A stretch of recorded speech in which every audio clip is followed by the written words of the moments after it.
ಒಂದೇ ಇನ್ನೂ ಬರ್ಬೇಕು ಒಂದೇ.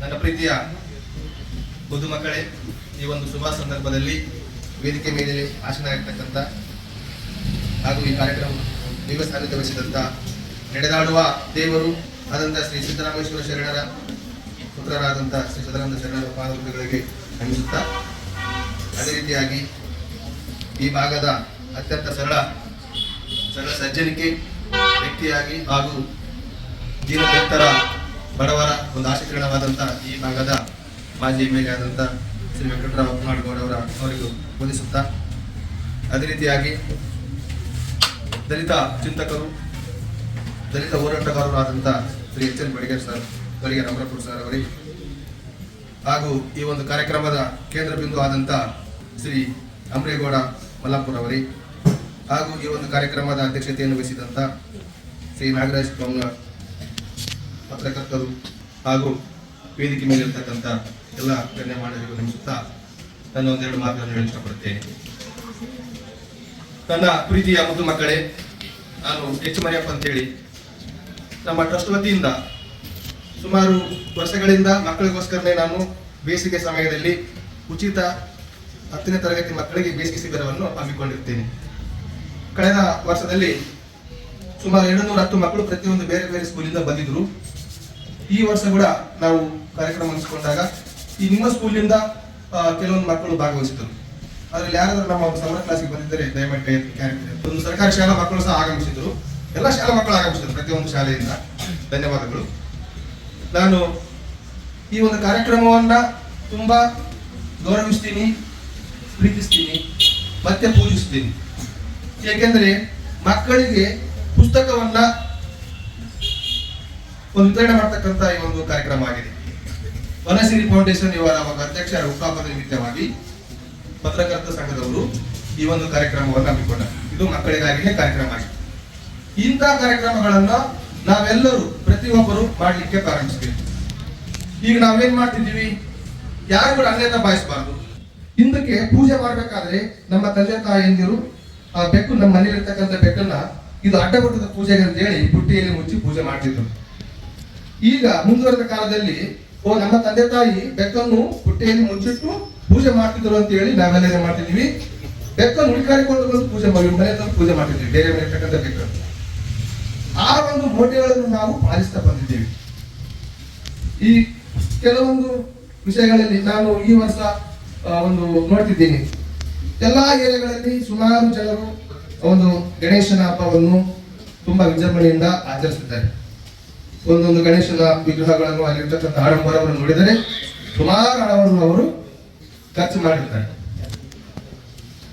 ಅದು 21 ದಿನ, 1 ದಿನ, 5 ದಿನ ಈ ತರ ಒಂದು ಆಚರಣೆ ಮಾಡಿ ಆ ಗಣೇಶನನ್ನ ವಿಸರ್ಜನೆ ಮಾಡ್ತಾರೆ. ಅದು ನಮ್ಮ ಒಂದು ಸಂಪ್ರದಾಯ, ಒಪ್ಪಿಕೊಳ್ತೇವೆ.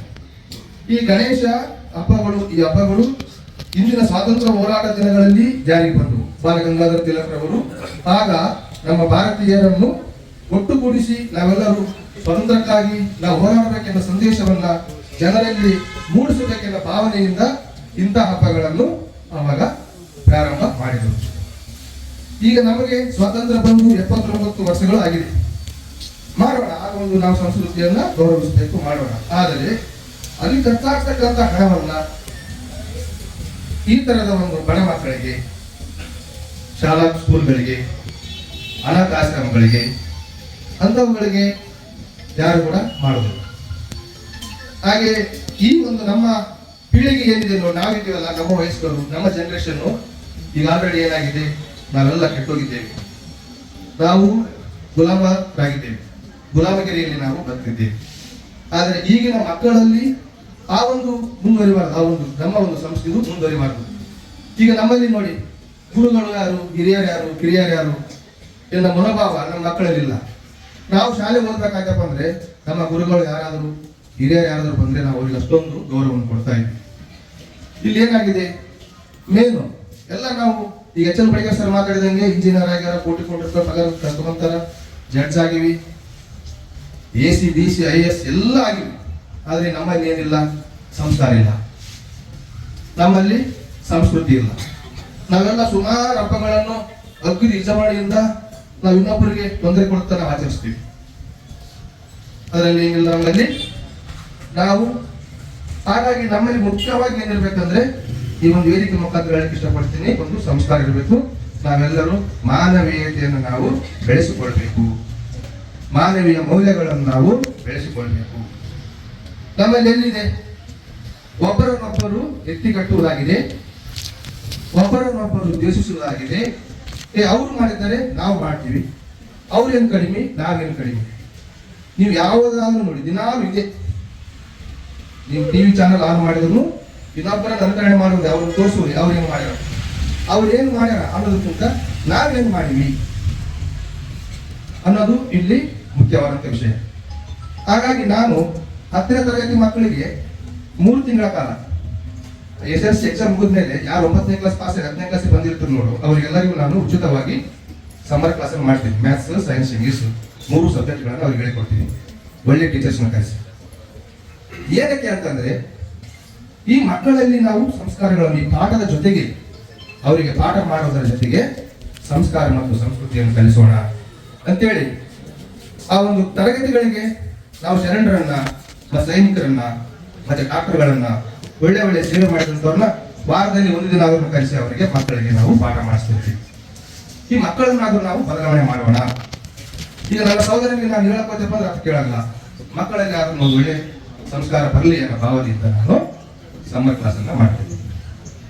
ಈಗ ಅದೇ ರೀತಿಯಾಗಿ ನಾಗರಾಜ್ ಸರ್ ಅವರು ಈ ಒಂದು ಕಾರ್ಯಕ್ರಮವನ್ನ ತುಂಬಾ ಸುಂದರವಾಗಿ ಅಚ್ಚುಕಟ್ಟಾಗಿ ಹಮ್ಮಿಕೊಂಡಿದ್ರು. ಲಾಸ್ಟ್ ಟೈಮ್ ಕೂಡ ನನ್ನನ್ನು ಕಾರ್ಯಕ್ರಮಕ್ಕೆ ಆಹ್ವಾನಿಸಿದ್ರು, ಸರ್ ನೀವು ಬರ್ಬೇಕಂತ ಹೇಳಿ. ನನಗೆ ಬರೋಕ್ಕಾಗಲಿಲ್ಲ. ಈ ಸಾರಿ ಕೂಡ ನಾನು ಬರಲಿಲ್ಲ ಅಂದ್ರೆ ಸರಿ ಇರಲ್ಲ ಅಂತ ಹೇಳಿ ನಾನು ನೋಡೋಣ, ವೆಂಕಟೇಶ್ವರ ಹೈಸ್ಕೂಲ್ ಅಲ್ಲಿ ಕಾರ್ಯಕ್ರಮ ಪ್ರತಿ ವರ್ಷ ಮಾಡ್ತಾರ, ಅಲ್ಲಿ ಮಕ್ಕಳು ಹೆಂಗಿದಾರ, ಅಲ್ಲಿ ವ್ಯವಸ್ಥೆ ಹೇಗಿದೆ ನೋಡೋಣ, ಈ ಒಂದು ಕಾರ್ಯಕ್ರಮ ಮುಖಾಂತರ ನೋಡೋಕ್ಕಾಗುತ್ತೆ ಸಾಧ್ಯ ಅಂತ ಹೇಳಿ ನಾವೊಂದು ಈ ಕಾರ್ಯಕ್ರಮಕ್ಕೆ ಅಂತೀವಿ. ಪ್ರೀತಿಯ ಮಕ್ಕಳೇ, ದಯಮಾಡಿ ನೀವು ನಾವೆಲ್ಲರೂ ಒಂದು ಸಂಸ್ಕಾರದಲ್ಲಿ, ನಾವು ಸಂಸ್ಕೃತಿಯಲ್ಲಿ ಬೆಳೆಯೋಣ. ಅದನ್ನು ನಾವು ಇನ್ನೊಬ್ಬರಿಗೆ ತೊಂದರೆ ಆಗದಂತೆ ಜೀವನ. ಈಗ ಅಪರಾಧ ಎಲ್ಲಿಂದ ಪ್ರಾರಂಭ ಆಗ್ತದೆ? ಕ್ರೈಮ್, ಅಪರಾಧ ಅಂದ್ರೆ ಏನು? ಈಗ ನೋಡಿ, ನನ್ನ ಮಗ ಸ್ಕೂಲ್ಗೆ ಹೋಗ್ತಿರ್ತಾನೆ, ಅವನು 1ನೇ ಕ್ಲಾಸ್ ಶಾಲೆಗೆ ಹೋಗೋ ಮುಂದ ಫಸ್ಟ್ ಡೇ ಹೋಗ್ತಾನೆ, 2ನೇ ಡೇ ಹೋಗ್ತಾನೆ, 3rd ಡೇದಲ್ಲಿ 3ನೇ ದಿನದಲ್ಲಿ ಯಾವುದೋ ಒಂದು ಪೆನ್ಸಿಲ್ ಅನ್ನ ತೆಗೆದುಕೊಂಡು ಬರ್ತಾನೆ. ಆಗ ನಾನೇನ್ ಮಾಡ್ತೀನಿ, ಅವ್ನು ಪೆನ್ಸಿಲ್ ಎಲ್ಲ ಬಿಡ ಅಂತೇಳಿ ನಾನು ಅವ್ನಿಗೆ ಏನು ಹೇಳೋದಿಲ್ಲ. ಅಂದ್ರೆ ನೋಡಲ್ಲ, ಅವ್ನು ಪೆನ್ಸಿಲ್ ತಂದಿದ್ದು ನಾವು ನೋಡಲ್ಲ, ಅಂದ್ರೆ ನಮ್ಮ ಒಂದು ಕೆಲಸದಲ್ಲಿ ನಾವು ಬಿಜಿ ಆಗಿರ್ತೀವಿ. ಇನ್ನೊಂದು 2ನೇ ಕ್ಲಾಸಿಗೆ ಹೋದಾಗ ಅವ್ನು ಯಾರು ಕಂಪಾಕ್ಸ್ ತಗೊಂಡ್ಬರ್ತಾನೆ, ಅದನ್ನು ನಾವು ಗಮನಿಸಲ್ಲ. ಇನ್ನೊಂದು ಅವನು 10ನೇ ಕ್ಲಾಸಿಗೆ ಹೋದಾಗ ಯಾವುದೋ ಒಂದು ಬೆಲೆ ಮಾಡತಕ್ಕಂಥ ವಸ್ತುವನ್ನು ಅವನು ತೆಗೆದುಕೊಂಡು ಬಂದಿರ್ತಾನೆ. ಆಗ ನಾವು ಏನ್ ಮಾಡ್ತೀವಿ, ಅವ್ರು ನೋಡಿದ್ರು ಇರ್ಲಿ ಬಿಡು ಸರಿಯಾಗಿ ಕೊಡು ಅಂತೀವಿ.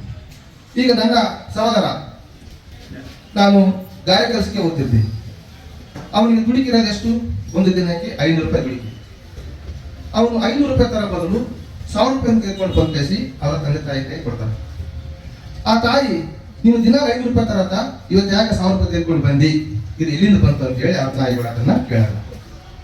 ಹೀಗೆ ದಿನ ದಿನ ದಿನ ಬೆಳೆದಂಗೆ ನಾವು ಹಣವನ್ನು, ವಸ್ತುಗಳನ್ನು ಸಂಪಾದನೆ ಮಾಡ್ತಾ ಮಾಡ್ತಾ ಹೋಗ್ತಾರೆ. ಒಂದು ದಿನ ಪೊಲೀಸರು ಅವನ ಮನೆಗೆ ಬರ್ತಾರೆ. ಅವನ ಮನೆಗೆ ಬಂದು ಪೊಲೀಸರು ಅವನನ್ನು ಅರೆಸ್ಟ್ ಮಾಡ್ತಾರೆ.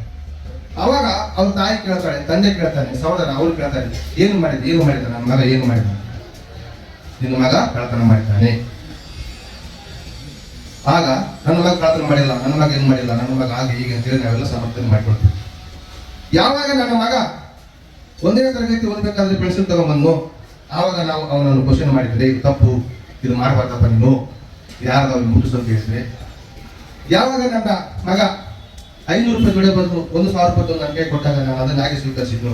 ನಿನಗೆ 500 ರೂಪಾಯಿ ದುಡಿಯೋನು ನೀನು ಇವತ್ತು 1000 ರೂಪಾಯಿ ತಂದಿದ್ದೀಯಾ, ಎಲ್ಲಿಂದ ತಂದಿ ಅಂತ ನಾವು ಕೇಳಿ ಪ್ರಶ್ನೆ ಮಾಡಿದರೆ, ಯಾವಾಗ ಒಬ್ಬ ಸರ್ಕಾರಿ ನೌಕರಿ ಮಾಡ್ತಕ್ಕಂಥ ವ್ಯಕ್ತಿ ತಿಂಗಳಾದ್ಮೇಲೆ ಅದಕ್ಕೆ ಪಗಾರ ಬರ್ತದ, ಆ ತಿಂಗಳ ಒಳಗಡೆ ಒಂದು ಒಳ್ಳೆ ಗಿಫ್ಟ್ ಅನ್ನು ಅಥವಾ ಒಂದು ಹಣವನ್ನು ಮನೆಗೆ ತಂದಾಗ ಅದರ ಹೆಂಡತಿ ಯಾವಾಗ ಅದನ್ನು ಕ್ವಶನ್ ಮಾಡಿದ್ರು, ಇದು ಇಲ್ಲಿಂದ ಬಂದು ಕ್ವಶನ್ ಮಾಡಿದ್ರು ಅಥವಾ ಮಕ್ಕಳು ಕ್ವಶನ್ ಮಾಡಿದ್ರು, ಒಂದ್ ವೇಳೆ ಕ್ವಶನ್ ಮಾಡಿದರೆ ಇವತ್ತು ಆ ಪರಿಸ್ಥಿತಿ ಪೊಲೀಸರು ನಮ್ಮ ಮನೆಗೆ ಬರ್ತಿರ್ತಾರೆ. ಇದರ ಅರ್ಥ ಇಷ್ಟೇ ಪ್ರೀತಿಯ ಮುದ್ದು ಮಕ್ಕಳೇ, ಅಪರಾಧಗಳು ನಮ್ಮ ಮನೆಯಿಂದಲೇ ಪ್ರಾರಂಭ ಆಗ್ತವೆ. ನಾವೇ ಅದಕ್ಕೆ ಏನ್ ಮಾಡ್ತೀವಿ, ಅದಕ್ಕೆ ನಾವು ಕೂಡ ಒಂದು ಸಾಥ್ ಕೊಡ್ತೀವಿ, ನಾವು ಕೂಡ ಕೈ ಜೋಡಿಸ್ತೀವಿ. ಯಾರಾದ್ರೂ ತಪ್ಪು ಮಾಡಿದಾಗ, ಇವಾಗ ನಮ್ಮ ತಂದೆ ಇರಲಿ, ತಾಯಿ ಇರಲಿ, ಅಣ್ಣಿರ್ಲಿ, ಯಾರೇ ಇರಲಿ, ತಪ್ಪು ಮಾಡಿದಾಗ ನಾವು ಅದನ್ನು ಕ್ವಶನ್ ಮಾಡಬೇಕು. ಈಗ ನೋಡಿ ಪ್ರೀತಿ ಮುದ್ದು ಮಕ್ಕಳಿಗೆ ಪೋಕ್ಸೋ ಅಂತೇಳಿ ಒಂದು ಹೊಸ ಕಾನೂನು ಬಂದಿದೆ. 2012 ಪ್ರಾರಂಭ ಆಗಿದೆ ಪೋಕ್ಸೋ ಅಂತೇಳಿ. ಯಾರಾದರೂ ನಮ್ಮನ್ನು ಸಲಿಗೆಯಿಂದ ಮಾತನಾಡಿಸಿ ಚಟ ಕೊಡೋದಾಗಲಿ, ಒಳ್ಳೆಯದೊಳ್ಳೆಯದನ್ನು ಮಾತಾಡೋದಾಗಲಿ ಮಾಡಿ ಅವರ ಯಾರ ಹುಡುಗ ಇರ್ಬೋದು ಹುಡುಗಿ ಇರ್ಬೋದು ಅವರ ಮೈಕೈಗಳನ್ನು ಮುಟ್ಟುವುದು ಹಾಗೆ ಹೀಗೆ ಮಾಡಿದರೆ ನೀವು ಇಮಿಡಿಯೇಟ್ಲಿ ಹೋಗಿ ನಿಮ್ಮ ತಾಯಿಗೆ ನೀವು ತಿಳಿಸಬೇಕು. ಇವನ್ನು ಅವ್ರು ಯಾರಿರ್ಬೋದು, ನಿಮ್ಮ ಅಕ್ಕಪಕ್ಕದ ಮನೆಯಲ್ಲಿರ್ಬೋದು, ನಿಮ್ಮ ಓಣಿಯವರಿರ್ಬೋದು, ನಿಮ್ಮ ಕುಟುಂಬದಲ್ಲಿರ್ಬೋದು, ಹಾಗೂ ನಿಮಗೆ ಪಾಠ ಹೇಳಿಕೊಡ್ತಕ್ಕಂಥ ಟೀಚರ್ಸ್ ಆಗಿರ್ಬೋದು. ಯಾರೇ ನಿಮಗೆ ನಯವಾಗಿ ಮಾತನಾಡಿಸಿ ನಿಮಗೆ ಇಲ್ಲದ ಆಮಿಷಗಳನ್ನು ತೋರಿಸಿ ನಿಮಗೇನಾದರೂ ಅವರು ಹಾಗೆ ಮಾಡಿದರೆ ನೀವು ಇಮಿಡಿಯೇಟ್ಲಿ ನೀವು ನಿಮ್ಮ ತಾಯಿಗಳಲ್ಲಿ, ಇಲ್ಲವಾದರೆ ದೂರವಾಣಿ ಸಂಖ್ಯೆಗೆ ನೀವು ಟೋಲ್ ಫ್ರೀ ನಂಬರ್ಗೆ ಕಾಲ್ ಮಾಡಿ. ಅಷ್ಟು ಕಠಿಣವಾದ ಕಾನೂನುಗಳನ್ನ ಈ ಒಂದು ಸರ್ಕಾರ ಈಗ ತಂದಿದೆ ಮಕ್ಕಳಿಗೋಸ್ಕರ. ಇಷ್ಟು ಹೇಳಿ ನನ್ನ ಈ ಒಂದು ಕಾರ್ಯಕ್ರಮದಲ್ಲಿ ಭಾಗವಹಿಸಲಿಕ್ಕೆ ಅವಕಾಶ ಮಾಡಿಕೊಟ್ಟು ನನಗೆ ಮಾತನಾಡಲಿಕ್ಕೆ ಅವಕಾಶ ಮಾಡಿಕೊಟ್ಟಂತ ಈ ಒಂದು ಕಾರ್ಯಕ್ರಮದ ಒಂದು ಆಯೋಜಕರಿಗೆ ನಮಿಸುತ್ತಾ ನಾನು ಎರಡು ಮಾತನ್ನು ಮುಗಿಸುತ್ತೇನೆ.